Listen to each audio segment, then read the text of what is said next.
선행 검정교과서의 사만과 대한민국 역사교과서의 사만을 비교하는 이야기를 하고 있습니다. 사만 중에서 이제 마한을 상당히 중요시하게 봅니다. 그런데 지난 시간에 말씀드린 것처럼 백제와 관련되어 있는 마한은 서기 9년에 망한 것으로 삼국사기에 아주 일목요연하게 나오죠. 그런데 이 마한사 연구라는 책이 있어요.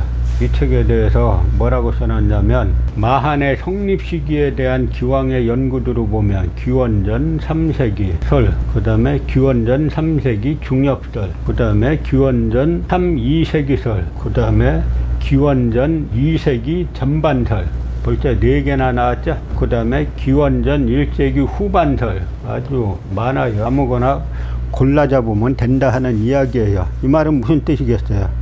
사료 근거 별로 없다 하는 이야기죠. 그냥 학자들 마음대로 찍는 거예요. 마한의 소멸 시기 역시 4세기 후반의 통설과, 우리가 지난 시간에 마한은 언제 망했다 그랬어요? 서기 9년에 백제와 관련되어 있는 마한 망했다 그랬죠. 이건 전부 다 지금 백제와 관련되어 있는 마한에 대해서 쓰는 거예요. 충남대학교出版부에서 나왔잖아요. 근데 4세기 후반에 망했다는 것이 통설이고, 최근에는 6세기설이 바로 전라도 천년사에서 주장하는 그런 설들이에요. 등 일치된 견해가 없다. 근데 마한사 연구는 1998년이니까 벌써 25~26년 전부터 이따위 주장들을 해왔다 라고 하는 걸 알 수 있죠.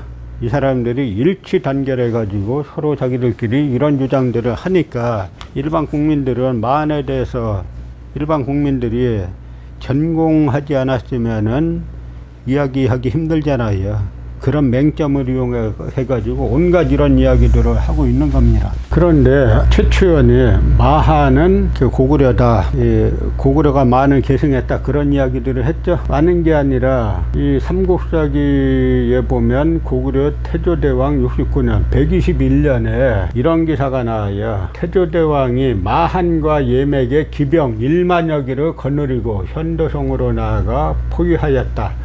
부여왕이 아들 위구태를 보내 군사 2만 명을 거느리고 한나라 군대와 힘을 합쳐 대항하여 싸우니 아군 고구려 군사와 마한과 예맥 군사가 크게 패하였다, 이렇게 나오죠. 그러니까 여기에서 말하는 마한은 대륙마한을 말하는 것이 분명한 거죠. 그런데 이 기록에 대해서 국사학계의 태두라는 이병도 씨는 뭐라고 썼냐면, 무언가 착오에 따른 오전, 잘못 전해진 오전일 가능성이 높다.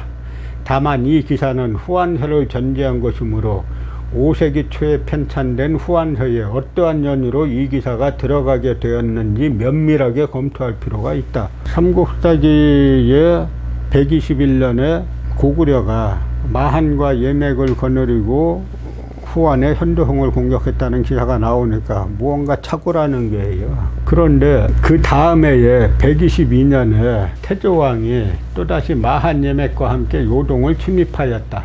부여왕이 병사를 보내 이를 구하고 쳐부쉈다. 그런데 김부식이 빨간 거는 고려의 사신들이 한 이야기입니다. 마한은 백제의 온조왕 27년 9년에 멸망하였다. 지금 고구려 왕과 함께 병력을 보낸 자는 아마도 멸망한 다음 다시 부흥한 자일 것이다. 오히려 김부식이나 고려 사관들이 합리적이죠. 이야기는 뭐냐면, 김부식이나 고려 사관들은 창작하지 않았다는 이야기예요. 사료를 쓴 거예요. 자기가 가지고 있는 사료를 정리해서 쓰다 보니까 서기 9년에 마한이 망했다고 나와요. 근데 또 다른 사료 보니까, 고구려사 관련한 사료 보니까 121년, 122년에 또 나옵니다. 마한이. 고구려가 공격할 때 같이 가는 마한이 나와요. 그러니까 김부식을 비롯한 고려사관은 마한이 멸망한 다음에 다시 부흥한 것이 아닌가 라고 하니까 이게 합리적이다라는 생각이 들죠. 그 다음에 후한서에 어떤 기록이 나오냐면은, 부여왕이 아들을 보내 군사를 거느리고 현도를 구하게 하고 고구려 마한 예맥을 쳐부수었다. 마침내 사신을 보내 공물을 바쳤다 라고 해가지고 삼국사기에도 나오고 후한서에도 나와요. 그러면 이병도 같은 식민사학자들은 요거는 후한서 베낀 거야, 요렇게 말하는 거예요. 그런데 마한에 대해서 지금 언제 시작해서 언제 망했는가, 이게 이제 복잡하잖아요. 그런데 삼국사기에 분명히 백제 관련되어 있는 마한은 9년에 망했다라고 했는데 아니 안 망했어라고 4세기 중엽, 그거는 369년을 말하는 건데요. 4세기 중엽까지 안 망했다라고 주장하고 있고, 그 다음에 최근에는 530년까지 많이 존속했다라고 주장하고 있는데, 이들이 말하는 마한은 전부 다 지금 이 충청도와 전라도 일대에 있던 마한을 이야기하는 거예요. 이건 망했다라고 나왔는데 안 망했다고 지금 우기는 겁니다. 그런데 이 삼한의 위치에 대해서 흠정 만주원류고라는 책이 있어요. 흠정이란 내용은 뭐냐면 황제에게 바쳤다라고 하는 그런 이야기예요. 그런데 이 흠정 만주원류고는 만주족의 뿌리가 지금 이제 만주에 있잖아요. 만주에 있었던 온갖 역사 사실들을 갖다가 다 이제 서술해 놓은 건데, 어떤 부분은 청나라 권룡제가 직접 자기 자신이 쓴 부분도 있어요. 그래서 이 흠정 만류고에서는 뭐라 그러냐면, 삼한건국에 대해서는 여러 사사들이 많이 어긋나고 거슬리고 있는데, 그 방위는 대개 지금의 봉천 동북 쪽에서 길림 일대까지에 걸쳐 있으며, 그 땅은 조선과 접하고 우리 국조가 처음 기틀을 잡았던 곳과 서로 가깝다. 이 봉천과 길림으로 보는 거죠, 만주원류고는. 그런데 제가 볼 때 이 만주원류고에서 보는 길림과 봉천 이쪽은 뭐냐면, 요동이라는 개념을, 고대 요동은 지금의 하복성 일대를 뜻한다고 여러 번 말씀드렸죠. 그런데 고대 요동을 지금의 요능성을 흐르는 요하 동쪽으로 보면서 이쪽으로 잘못 본 게 아닌가라는 생각이 드는데요. 뭐라고 또 나오냐면, 흠정 만주원류고에서 삼가 살펴보건대 삼한은 부여와 음로 두 나라의 남쪽에 있었는데, 그 부여의 남쪽에 있었다니까 벌써 한반도 남부는 아니죠.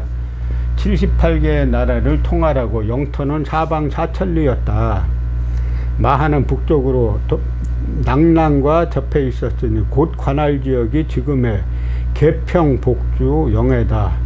진안은 북쪽으로 예와 접해 있었는데 예의 땅은 곧 부여지경이다 라고 하니까, 지금 마한 땅에 대해서는 지금의, 그러니까 지금이라 그러니까 청나라 때의 개평, 복주, 영해라는 거죠. 그리고 진안은 부여지경이라는 건데, 이걸 갖다가 마한만 가지고 그림을 그려보면 다 이 일대들을 말하는 거예요. 여기 아까 길림, 희망이 봉천이죠. 그래서 이렇게 지금 그려놓으면은 대략 만 땅 사천리가 되는 겁니다. 그런데 이거는 이제 사천리로 비정한 부분에는 맞다고 볼 수가 있는데, 과연 이 마한진한 변한 삼한 사천리를 이렇게 볼 수 있느냐는 조금 더 연구를 해 봐야 돼요. 아까 흠정 만류고에서 말한 것처럼 이 삼한에 대해서는 너무 기록들이 서로가 정확하지 않고 서로가 이제 어긋나는 부분들이 있어 가지고 정확히 말하기 힘들기 때문에 이 부분은 앞으로 많은 연구가 더 필요합니다. 그런데 아까 이야기한 것처럼 전라도 천년사에서는 마한이 서기 9년에 망했다는 거는 못 믿겠다라고 하는 거죠. 그러면서 뭐라고 말들 하고 있냐면, 이 전라도 천년사는 전라북도 지역 마한 주거지와 취락의 소멸은 일본 서기의 369년 백제 근초고왕의 남정기록과 직접적으로 관련된다. 근초고왕의 남정 이후 전라북도 일대가 백제의 영역으로 편입되었다는 점을 보여준다. 그러니까 369년에야 뭐라고 합니까? 전라북도에 있던 마한이 백제 영역으로 들어갔다는 거예요. 여기서 전라북도라는 거죠. 삼국사기에는 백제와 관련되어 있는 마한은 9세기 때 망했다 그랬는데 그건 아니다. 살아남았다. 계속 남았다. 그리고 369년에 근초고왕이 전라북도 일대를 편입했다라고 하는 거예요. 근데 이 이야기 뭐냐면, 일본 서기에 369년, 우리나라 고대사학자들은 한국 고대사의 원년을 369년으로 보는 거예요. 이 369년을 빼면 사람들 아무 역사서술을 못합니다. 369년이 뭐냐? 일본 서기에서 야마도의 신공왕후가 바다를 건너 군사를 보내가지고 신라를 공격했는데 망한 거는 가야라. 가야 칠국을 점령하고 기술을 서쪽으로 돌려서 친미다리와 고해진 등을 도륙해가지고 백제에게 하사했더니 군초고왕과 그 아들인 군구수가 와가지고 저라고 빌었다라고 하는 그 내용을 갖다가 너무너무 중시하는 게예요. 그런데 이 369년에야 비로소 이 마한이 망했다라고 하는 거는 이병도와 천관우란 사람의 주장이었어요. 그런데 이 식민사학하는 그 후예들은 묘하게 이병도 박사가 주장한 거에 대해서는 아주 성서처럼 여기는데 이병도 박사보다 더 식민사학적으로 나가는 건 또 과감하게 이야기해요. 그러니까 전라도 천년에서 뭐라 그러냐면 우리 학계에서는 일본 서기 신공기 49년도의 기록을 군초고왕 때의 백제의 영산강 유역 정복설의 근거로 보는 시각이 있었다. 그런데 이거는 영역적 지배는 어려웠을 것이라는 관점이 지배적이다. 일회성의 침공사건으로 보기도 한다. 369년에도 마한은 안 망했다는 거예요. 그래서 전라도 천년사는 백제의 전라도 지역 마지막 마한 세력의 병합은 4세기 중엽 군초고왕에 의해 이루어진 것이라고 널리 알려져 있지만 1990년대부터 이루어졌던 고고학적 조사와 연구 성과는 그 시기가 530년경일 가능성을 말해주고 있다. 아까 백제의 마한의 멸망 시기에 대해서 마한사 연구란 책에서 뭐라 그랬어요? 4세기 후반이라는, 그러니까 369년이라는 통설에 6세기라는 학설이 나왔다라고 했는데 바로 이명진이라는 사람이 했다는 이 530년 경에야 마한이 망했다는 건데요. 근거는 뭐냐? 고고학적 조사와 연구 성과. 한마디로 웃기는 이야기예요. 저기네가 고고학 파가지고 이게 마한 제조라고 하는 게 뭐가 나왔어요? 아무 근거빵이에요. 근거빵. 우리나라 역사 보면은 진짜 믿기 힘들 정도예요. 어떻게 저 많은 사람들이 저런 말도 안 되는 주장들을 할 수가 있을까? 결론은 다 일본 서기 끌어들이죠. 그러면서 결과적으로는 고고학적 조사.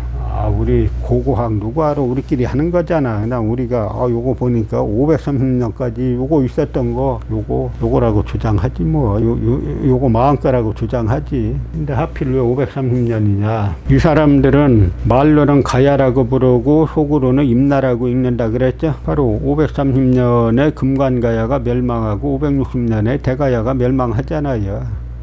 그 시기에 맞춰가지고 이 역사 조작들을 하는 거예요. 그러니까 전라도 천년사에서 마한을 길을 쓰고 살리는 이유가 있어요. 또 과정이 있어요.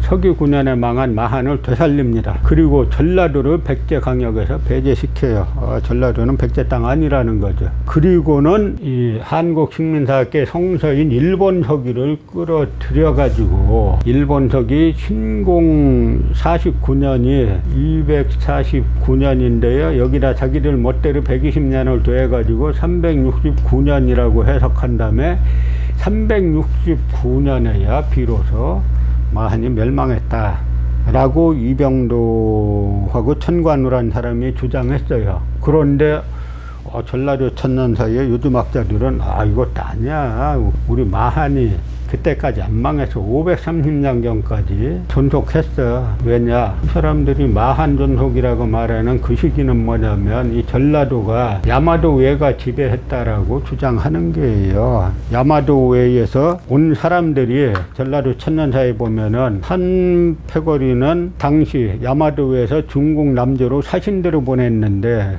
그 사신들이 오가는 백기를 관리하라고 야마도에서 사신들을 보내서 전라도를 지배했다는 겁니다. 또 하나는 야마도와 전쟁에서 전투에서 세력 다툼에서 패한 패장들이 전라도 와가지고 또 지배했다는 거예요. 그래서 전라도를 갖다가 야마도의 식민지로 조작해야 되는데 백제가 이 전라도까지 백제 강역이라 그러면 그렇게 주장할 수 없잖아요. 백제 강역을 야마도의 식민지라고 주장할 수 없으니까 백제 강역에서 전라도를 배제하고 그래서 삼국사기의 서기 9년에 많이 망했다는 기사를 사료로서 문제가 있다라고 인정 안 하고 일본 서기 끌어들여서 369년까지 존속했다라고 하다가 요즘은 530년까지 존속했다. 그 기간은 사실상 야마도회가 전라도를 지배한 기간이었다라고 주장하는 게 지금 전라도 천년사의 내용들인 겁니다.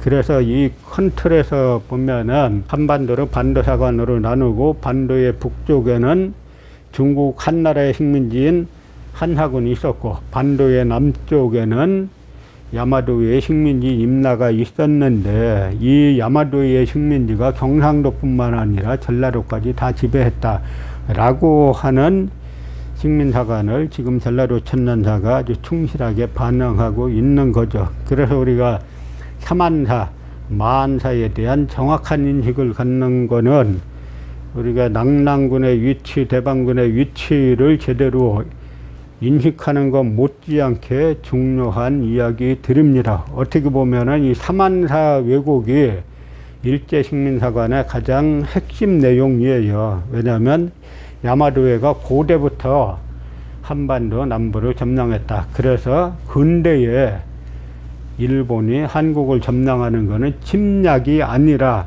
자랑스러운 고대사의 복원이다 라는 논리로 이어지는 것입니다. 그래서 역사는 과거사지만 모든 역사는 현대사를 봐야 된다. 특히 일제식민사학은 전부 다 현대사적인 관점에서 봐야 한다는 것이 오늘 이야기의 결론입니다.